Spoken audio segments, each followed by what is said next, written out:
вы даже пережили покушение из-за этого. И матом кроет моего главного редактора. Зачем это Мурру сняли? Лучше бы Мирхайдарова за все наличными сняли. Вы родились, выросли, встали на ноги, развивались как личность, как человек в такое время, когда было столько всего нового, интересного, мощного в истории, в живописи, в литературе. И вы это впитали, и все это вылилось вот в замечательные строки, в повести, рассказы, романы. Ну, вопрос. Трилогии, дилогии, да, миллионы экземпляров. А почему вы выбрали именно вот как, наверное, как, может быть, самый крупный такой вот сюжет, самую крупную тему, именно вот такую, ну, какую-то криминальную тему? То есть ведь вы даже пережили покушение из-за этого, и вам пришлось уехать из родной земли, можно сказать, эмигрировать. Почему именно эта тема? Лиля, я это должен сказать. Я не пишу криминальные романы, я пишу политические романы с детективной интригой, чтобы людям, где большие деньги, там сколько хочешь интриг и интереса, только это нужно знать, видеть, проследить, чтобы было интересно. Такая формулировка, между прочим, правильно это Википедия сказала.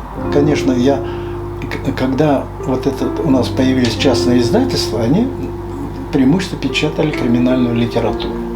Ну, я ж не буду отказываться из-за того, что меня под этим флагом печатают. Я сказал, это там и вся Москва задета, еще в той системе, мазь пиковая. Это вообще, как все взятки стекались в Москву. Я пришел с другой темой.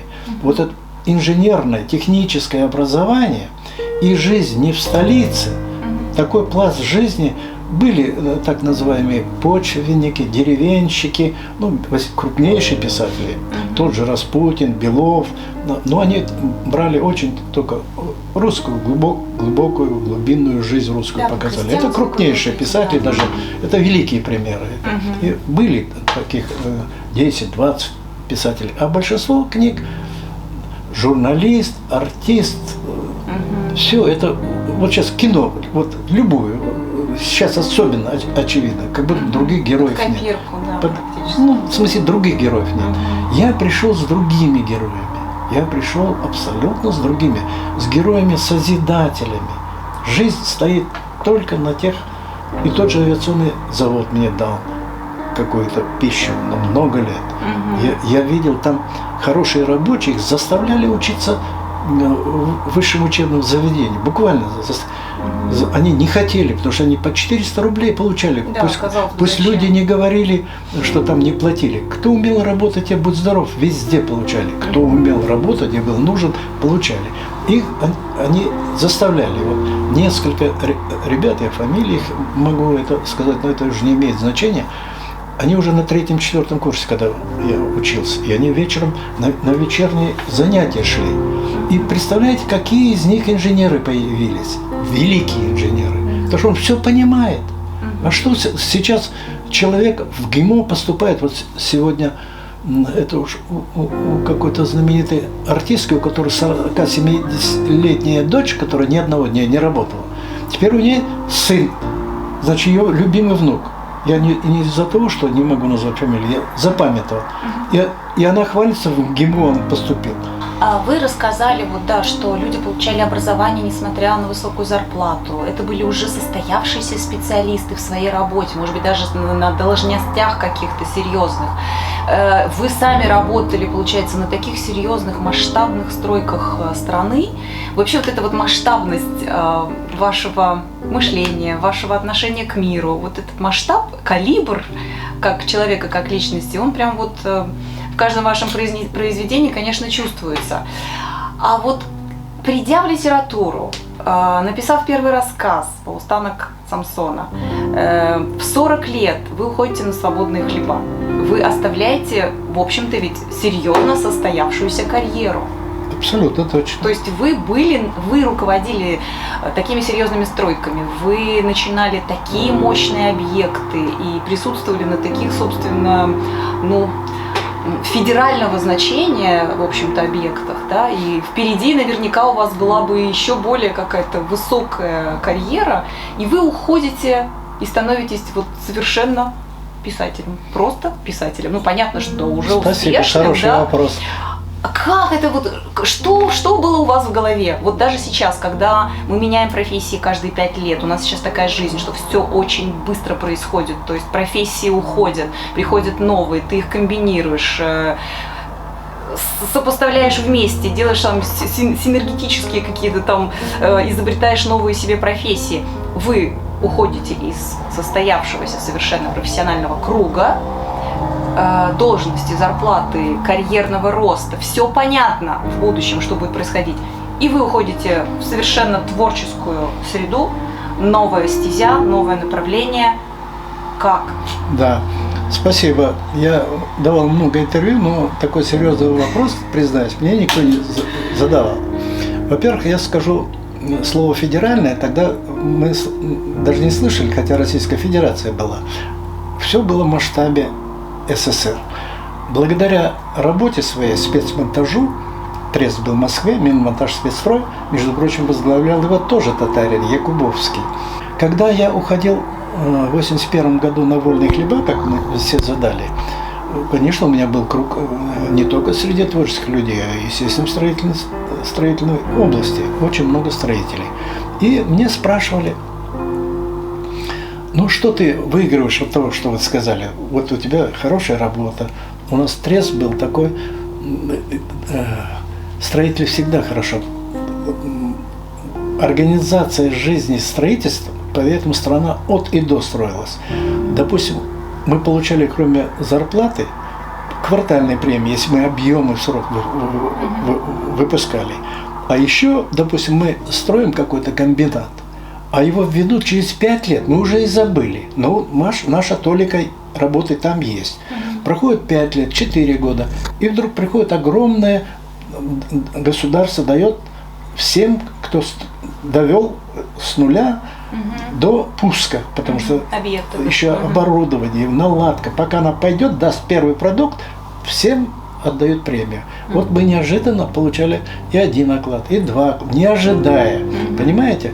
Кто работал, хорошее предприятие на строительство, и строительство меня, я обязан не только тому, что увидел свет, но я вообще, думаю, с молодых ногтей, с детства был ответственный человек, потому что жизнь такая была. Вот когда я решил окончательно уйти со строительства, естественно, где-то была вечеринка или плов какие-то, все строители были, чей-то день рождения отмечали, и все знали, что я уже ухожу из строительства. И меня спрашивают: ну, что ты там выгадал? Ну, думают, что там, многие же и думают, что писатели какую-то определенную зарплату получают. Мы как картежники. Ты можешь 5 лет писать роман, его не напечатают. И ни копейки не получишь. Ни копейки. Вот тебя жена уйдет, дети голодные будут. Да. Это никого не касается. Это никого не касается. Я видел такие примеры, потом вам расскажу.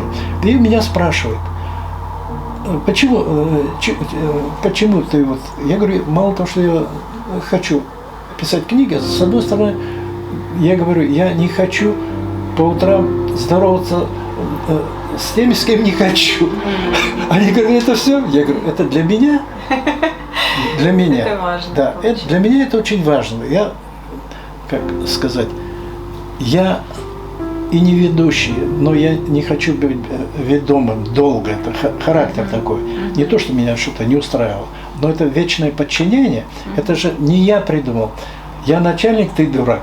Понимаете? Это бессмысленных, бестолковых команд было много, руководство менялось туда-сюда. Если вы решились поменять, значит, были причины. Писательство, я должен отвечать сам за себя.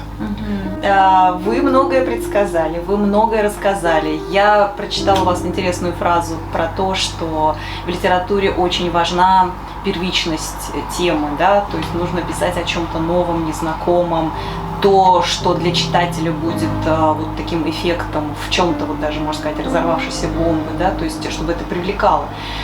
Вы столько рассказали, пережили покушение, миграцию и так далее. У вас еще наверняка есть что-то, о чем вы не решаетесь рассказать. Ну, Есть такие истории? Наверное, но дело, мое любимое слово насчет искусства, насчет литературы, нежеванная литература. Нежеванная литература. Это же все фильмы смотрим, они увлекательные, у каждой все равно у нас живет. Сейчас какой-то канал, фильм «След» уже 5-й или 10-й год идет. Ну все, скоро у нас что будет? Фильмов не будет. На каждом канале будет сидеть один фильм, 177-я серия. 1977 Вот, все изгадили. Понимаете, все это жеванное. Только уже и актеры одни и те же снимаются. Да. И играют одинаково уже. И те же, сегодня он прокурор, завтра он бандит. Вот это все. Когда вышла моя первая книга в Москве, назывался «На Оренбургский платок». И тогда в Союзе писателей был один из секретарей, который молодыми писателями, не мною, а всей страной занимался. И к моей самой первой книге он написал небольшую рецензию, потому что ему много приходилось писать, но я запомнил последнее. Это первая моя книжка. И он оставил последнее слово так. Рауль, тавтология получается, но тем не менее очень интересно. Рауль пишет об интересном интересном. Вот это. В литературе ценятся, конечно, новые, нежеванные темы. Новые, нежеванные темы. И вот сейчас приведу, кто первый сказал, тому и откроется дорога. Однажды я сижу в приемной журнала «Новый мир». «Новый мир». С его редактором я отдыхал в Коктебеле, и как-то уже у меня был «Пешие прогулки», роман он прочитал, видимо, там где-то я ему не давал. И он меня подозвал к себе, но мы знаем, что он главный редактор. И он говорит, зайдите как-нибудь в «Новом мире». Я еще в Москве не жил, до покушения это было. И я прихожу к нему, какие-то пару рассказов принес. И пришел, разделся, зима была.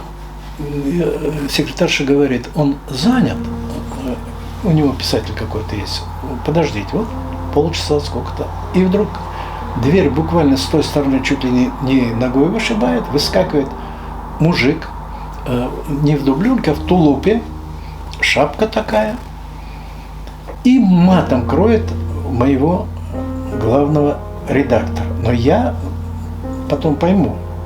Я бы, наверное, тоже сам, я вообще, наверное, там прибил бы кого-нибудь. И он говорит, кричит тому, вы, говорит, 5 лет взяли у меня роман, сказали, мы печатаем. Я, во-первых, мог ее где угодно напечатать. Но «Новый мир» – это вершина. Поэтому я мог книгу издать, потому что ты, если издашь книги, уже журнал не напечатает. Ну, да. Так он был. И в «Новом мире» это вообще, будь здоров, какое. И почему его не напечатали? Вот почему он там разгорячился? В это время на его беду Борис Васильев напечатал «А зори здесь тихие юности». Ну, знаменитый роман, вы фильм видели.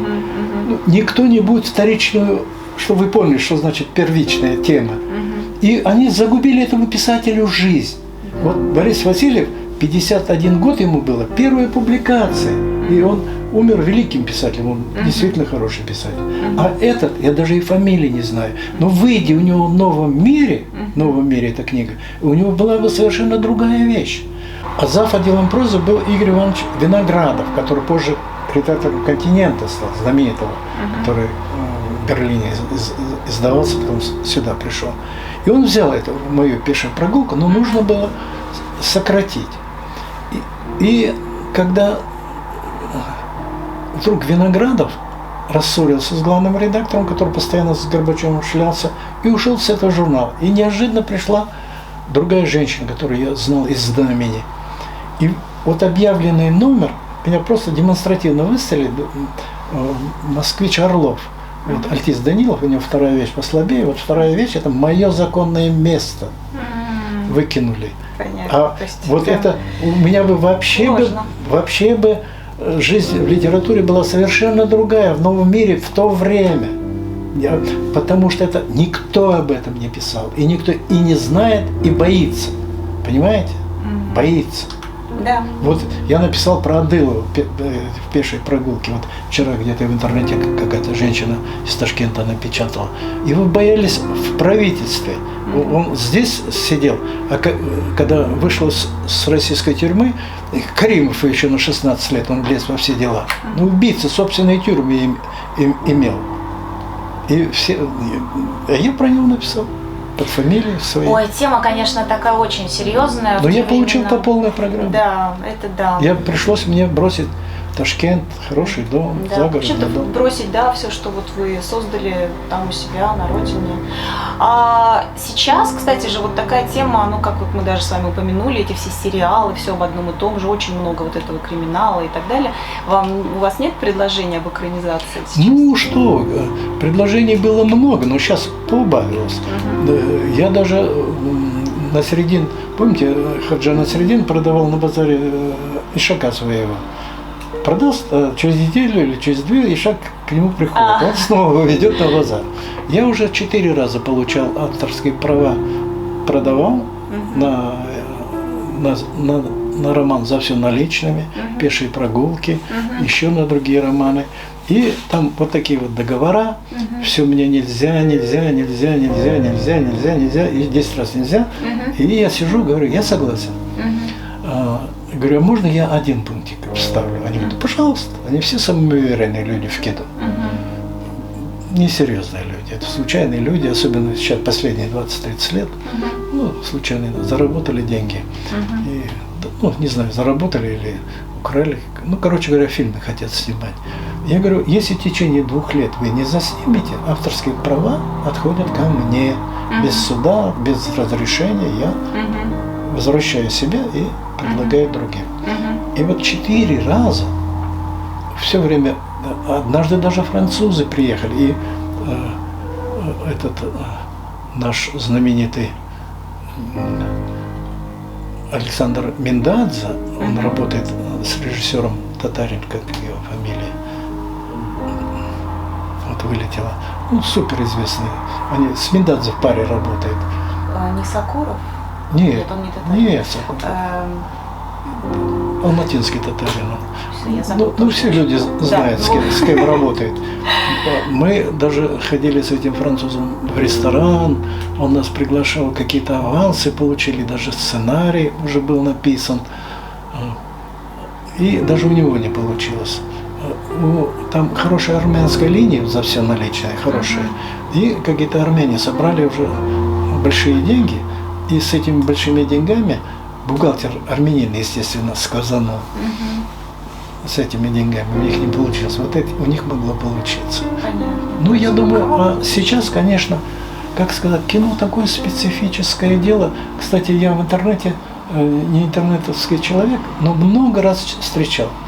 Зачем это Мурро сняли? Лучше бы Мирхайдарова «За все наличными» сняли. Это действительно увлекательнейший роман. Увлекательнейший. На любой странице откроешь. Во-первых, это вот он, наверное, немножко близко к криминалу. Криминал. Когда только появилась новая власть и появились фальшивые доллары, я догадывался, где печатают. Может быть, даже знал. Даже, может быть, знал. Ну и я написал такой роман.